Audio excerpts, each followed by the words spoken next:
welcome to another edition of Lab Rats. Today we're going to talk about my favorite topic. But first, my name, Andy Walker. And your name? Sean Carruthers. All right. You want to know what my favorite topic is? Your bum? No. Well, my second favorite topic. Vista? No, that's my third favorite topic. Absolute Beginner's Guide to Security Spam, Spyware and Viruses. That's my book, of course. And today we're going to be talking about security. I'm seeing the letters rolling in already. Security. We managed to not talk about the book for so long, and now it's like three times within a few episodes. I'm getting emails saying, please talk about your book. Mm-hmm. One email. Was it from you? Yes. All right. Today we're going to talk about security on your computer. Not only just Windows XP, we'll kind of go over what you need, and you know, most of you guys know this already, but we'd like to do a refresher, but also what you have to do on Windows Vista to make it sure it's secure as well. So we're going to review all that stuff, and it's going to be super fun, and you're going to laugh. You're going to laugh like you've never laughed before. Will we cry? Won't cry. Won't cry, I promise. Good. All right, let's take a look at a message from our sponsor. We'll be right back. Is this message secure? Yes.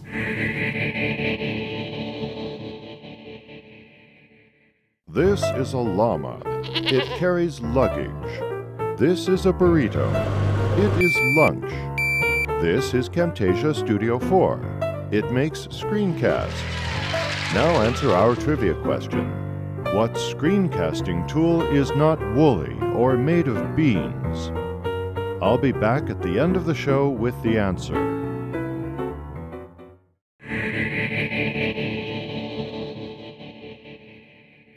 Okay, so let's talk a little bit about XP, which was probably one of the worst operating systems ever from a security perspective. So I hear. So you hear. Yeah, I mean, the whole explosion of spyware, viruses, Trojans, other security threats, the fact that you have to write that book, which shall go unnamed at the moment. Which book? It just, the unnamed book. There was so much going wrong in that operating system. Wow. And some people say it's just because it was such a popular target. It was the most popular operating system out there. So people are going to try to take advantage of it. But there were some serious inherent security flaws in that operating system in the way that it allowed users to interact with the system that made it possible to compromise it. Well, and you know, I'm going to give Microsoft one small thing here. And that's the reality is that this XP was developed when broadband came to the home in a mass market kind of way. So. You know, information superhighway straight to the door, and Microsoft was caught with their pants down. Yeah, and the other thing that I'll give to them as well about that is they were trying to make it as easy for the user as possible. So if you have a whole pile of security hoops to jump through and it seems that there's no benefit to it, then people are just going to be turned off. And they got cut out on that as well. So what I want to do is go over some of the fundamentals for Windows XP. I actually have a copy of Windows Vista here. So you know, the type of techniques you're going to use on XP will be very similar. And then we're going to add on. I'm going to show you what else Vista has inside it from a security perspective that you'll need to use to make it even more secure. Okay. All right? Starting with, so the number one application you're going to need inside of Windows, any kind of Windows, is an antivirus. Yes. My favorite is a product from Grisoft called AVG. Let me just punch that up here.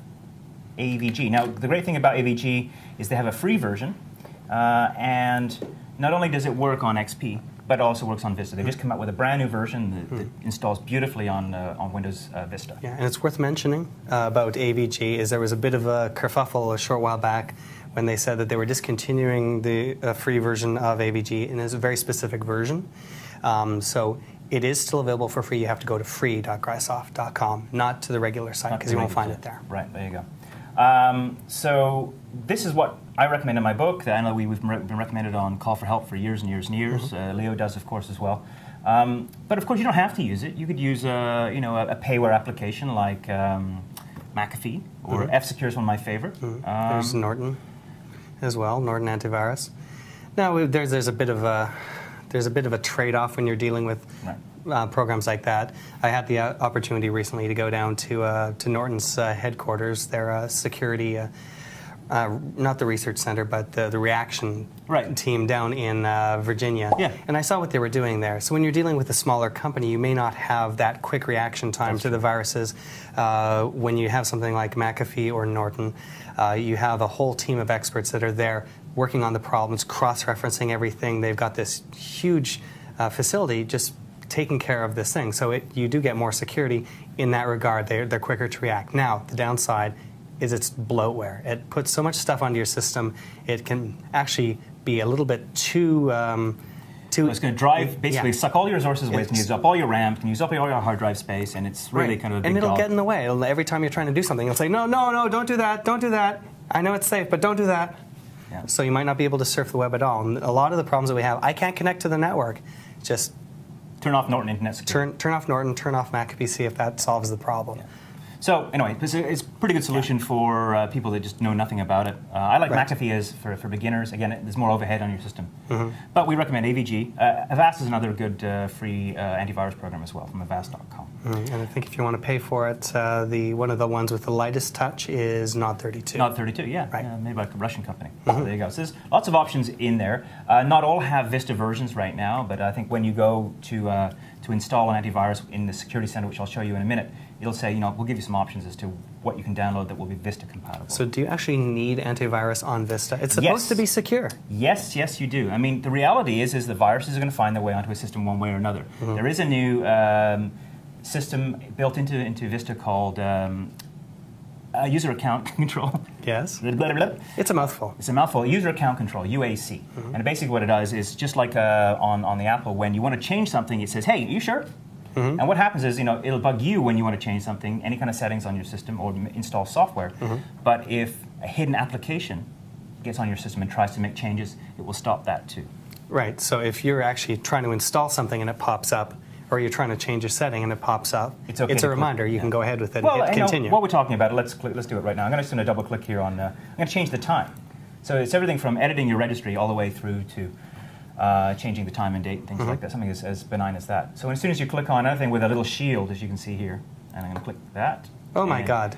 It's going to say user account control is going to pop up, and you're going to say, okay, well, I purposely decided to make that change, so I'm going to click continue. If this popped up and I didn't do anything, then there's a problem on the system. You want to say cancel. Right. And there you go. So you move on, you make the changes that you need, that sort of thing. So that's user account control. It's not available on Vista, on XP, and that was part of the problem, I think.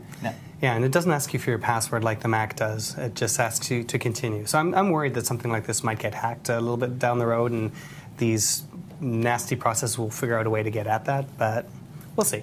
I think what's going to happen with Vista is that somebody's going to come up with a really clever way of fooling you into clicking continue. Do you want to see naked pictures of someone really hot? Continue. Naked pictures of Sean? Cancel. Yes. All right. So that's antivirus is a fundamental tool you'll need to defend yourself on any operating system, even for the Apple. I'm feeling sad inside now. No, don't feel sad inside. All right. So next up on the agenda from a security perspective is if you want an anti-spyware application, right? So what's that? What's spyware, Sean? When do you go through that? Well, spyware is some rogue software that gets installed on your machine behind the scenes on XP that will track your movements on the internet. It will search for things you're typing, like your credit card information, any personal data. It'll spy on you. It'll spy on you, and while you're not looking, it'll upload it to the internet and send it to someone else. Right. So you can steal your credit card information. You can just watch your behavior. Watch your behavior and send that to a marketing company that will use that to that sort of thing. It'd be like a keylogger. That's the one really important one to keep an eye out for, because it logs everything you type. So it'll get your passwords even if they're not showing up on the screen. It'll get any sequences that you use regularly, like account numbers, whatever. Right. Yeah. Now, spyware has an evil sister called adware, which is sort of similar. It watches your behavior on your system, and then what it does is it pops up an ad at you. So every time you do something, it says, oh, you're the kind of person that likes to buy medication to help you in the bedroom. So, bing, Viagra ad pops up. I don't get those pop-ups. No, you don't. Clearly, because you're not the type of person. I don't get those pop-ups using the drugs anyways. Moving on. So essentially what you want to do is you want to install an anti-spyware program. Now, Vista comes with a built-in anti-spyware program called Windows Defender. And you may recall that it used to be called a Giant Anti-Spyware. And Microsoft bought it and sort of adapted it for use initially as a beta on Windows XP, and then now it's built into and ships with Windows Vista. And as you can see here, it kind of looks like an anti-virus application. Click on Scan, and it'll scan the system. And then if it finds anything, we'll remove it. Now, ideally, UAC on Vista should stop the installation of spyware. On XP, of course, it will also do that. It has a defense component as well. The biggest problem with anti-spyware products is they don't catch everything. There are millions of variants of spyware and adware out there, and unfortunately, no one application, including Windows Defender, will actually help you stop all spyware infections. And one of the big problems, I think, with spyware is there are multiple vendors out there that are doing this, and part of what is considered spyware is a matter of perspective as well. So some things that Microsoft may be running may be flagged as spyware by the other ones, but Microsoft is like, oh, it's okay, right, and vice versa. So the other application that I recommend is called Spybot Search and Destroy. I tested that on Vista, and it does work on Vista. I know that you like adware, which is a good application too. That's from Lavasoft. It's from lavasoft.de. .de, right? Yeah, and you probably don't want to run just one spyware on your machine because of that issue of perspective and the fact that certain companies may catch certain other things that the other ones don't. Right, right. So we did a test a while ago, and we showed that if you install Windows Defender and Spybot Search and Destroy and adware, you're going to pretty much catch most of the infections you may get subject to. Won't catch all of them. But won't catch all of them. Won't catch all of them. But you know what really worked well is a product from CA called Pest Patrol. And we combine that with the two freebies, with Spybot Search and Destroy and also Windows Defender. You get almost everything. There's a lot of crossover there. So that's the most secure way you can defend from spyware. Yeah, I mean, the good news is that a lot of the stuff that's being popped up in these things, it's tracking cookies. So most of those are reasonably benign. You don't necessarily want them tracking you around, but they're not going to log your keystrokes. Right, right. So on XP, highly recommend at least 2 and perhaps 3 anti-spyware applications. On Vista, you may be able to get away with 2. Again, UAC is going to kick in there and stop most drive-by downloads, and that's how spyware gets in the system from happening as well. Internet Explorer 7 also has diminished permissions on the system now, too, that won't let anything that comes along in behind the scenes on a web page install itself. So that's, and I'll show you that in a second as well. Finally, of course, the third defense mechanism you're going to need to defend yourself against nasty things on the internet is a firewall. And the nice thing is since Windows XP came out with, when Microsoft came out with SP2 or Service Pack 2 for Windows XP, they automatically turn on the Windows firewall. And in Vista, of course, it's the same situation. Good. So let's just review real quick here. I'm going to type in the way to look at all of this stuff is to hit Security Center. All right, so security essentials. Right, so essentially then, we talked about malware protection. So there's your virus protection. I have AVG installed there. The spyware, the Windows Defender is installed automatically. There's a firewall. It's the Windows Firewall. Windows Firewall. And actually there's more advanced. We're going to do a future episode on Windows Vista Firewall because it's a lot more advanced than the one that ships in XP. But yeah, and it says right here, 2 or more firewalls running at the same time conflict with each other. So if you've got Windows Firewall running, don't run Zone Alarm, don't run one of the other ones. Yeah, you want one firewall at a time. One firewall, one antivirus. That's right. Multiple spyware is fine, but only one of antivirus or firewall. However, and also if you run a router at home, a wireless router or a home networking router, that has built-in firewall capabilities inside the hardware. It's okay to run that plus your Windows Firewall or a third-party firewall. Only one software, one hardware and one software is just fine. There you go. Good. And I guess finally, and this really isn't an issue anymore, but Windows Update, of course, downloads the latest fixes from Microsoft to repair any holes inside of the Windows operating systems. That should be turned on. The machine should be turned on and scheduled to download those fixes when you're not using your computer. It's by default, I think, set up to download at 3 a.m. in the morning. And of course, if you turn your computer off at night, you want to reschedule that for later in the day. Perhaps when you're going for lunch or when you're away at work or something along those lines. Or do it manually if your computer is off when you have it scheduled. Right. You can always do this manually, too. I want to add one thing to your list of things to keep your computer secure, and that's Commonsense. The one reason that people, or one major reason that people get infected all the time is they're clicking on links in emails. They're clicking on random web pages, trying to hack their own computer so that it bypasses digital rights management, all that sort of stuff. Right. You got to be very careful when we're doing things like that. If you're getting unsolicited email from people that has links that promise you something super fantastic, don't believe it. If you get an attachment in your email, even if it's from someone you know and you weren't expecting it, don't click it because it might be something that is nasty just waiting to unfurl on your system. Picture of me nude attachment.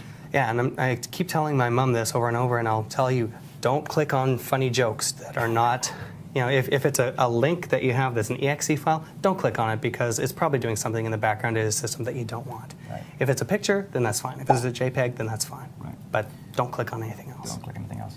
IE7, I wanted to mention this one more thing as well here, that it has something called Internet Protected Mode. And the idea is it diminishes the permissions of Internet Explorer so that it can't go, things can't install automatically in the background using an ActiveX control or something like that. And if you look right down here, it says Internet Protected Mode on. Now I would recommend that you leave it on most of the time. However, it's a good idea to turn it off if you're going to be installing things like plugins and things like that, because it tends to get in the way. And you can do that by clicking on Tools and going to Internet Options, and then Security, and then you just uncheck the box there, Enable Protected Mode. Okay, so you have to restart Click Internet Apply, Explorer. and you do have to restart Internet Explorer to turn it off. Now, if I turn it off here again and on, you'll see at the bottom here it says Protected Mode is off. So once you're done installing the controls, the ActiveX, whatever, then you can turn it back on, and those controls will work fine? Absolutely. Excellent. Absolutely. There you go. We'll be back in a minute for final thoughts, but first, a message from our sponsor.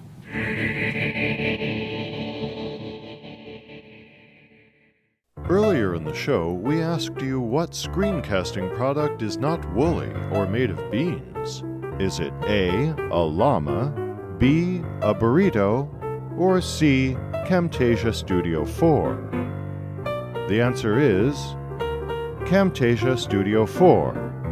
Learn more at labrats.techsmith.com.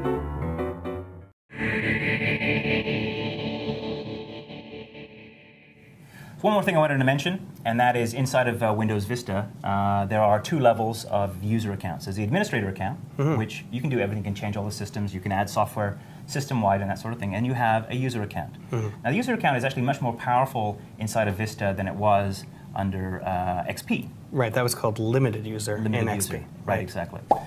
So this one's designed really to diminish the permissions in the system so that things can't be installed site-wide or administrative system changes can't be made system-wide as well. And what Microsoft is recommending is to, when you get your machine, set up an administrator account, and also set up yourself a user account, and then work mostly in your user account, and only go to the administrator account when you have to make some major changes. And remember the password for your administrator account. That's right.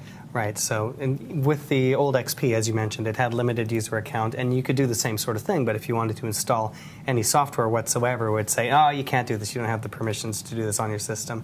And then there wasn't really a good way to bypass that. That's right. Like you could in this case with Vista, you just say, "Okay, you need permissions," and then you type in the password, and away you go. Right. So it's really good. There you go. Now I understand we have a couple more pictures. We do have pictures. So Biff, if you'll do the honors.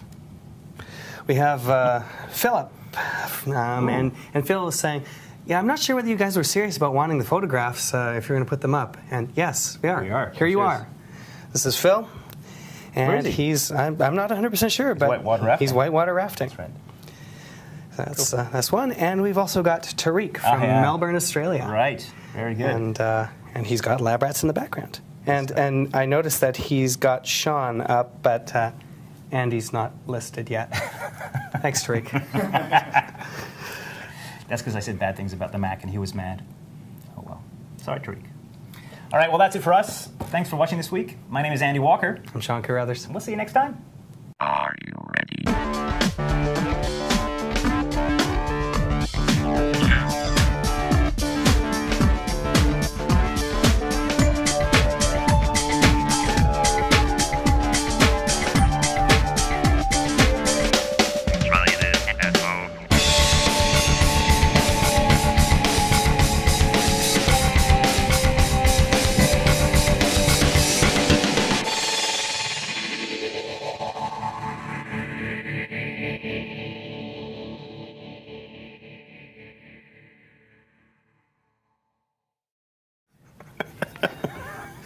Andy, did you not turn off your BlackBerry? I did not. Andy did not turn off his BlackBerry. Film School 101. What's that? Film School 101. Don't give it to me. I didn't want it. Here you go. Here you go. Standby mode. All right. All right. All right.